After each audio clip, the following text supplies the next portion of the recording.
या न्यूज बुलेटिनचे सहप्रायोजक आहेत गोकुळ.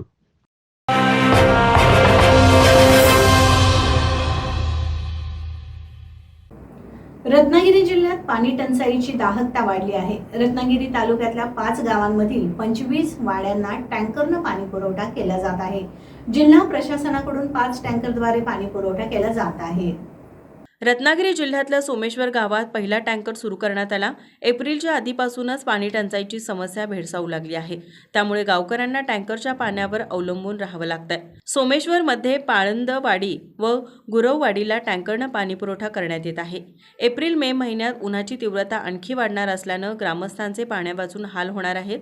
पाऊस पडेपर्यंत अनेक ठिकाणी काटकसरीनं पाण्याचा वापर करावा लागणार आहे. सध्याची स्थिती पाहता मे महिन्यापर्यंत पाणी टंचाईची भीषणता वाढण्याची शक्यता आहे. कोकणात धो-धो पाऊस पडूनही उन्हाळ्यात पाणी टंचाईची समस्या उद्भवत असते. वाढत्या तापमानाचाही परिणाम पाणी पातळीवर होत आहे.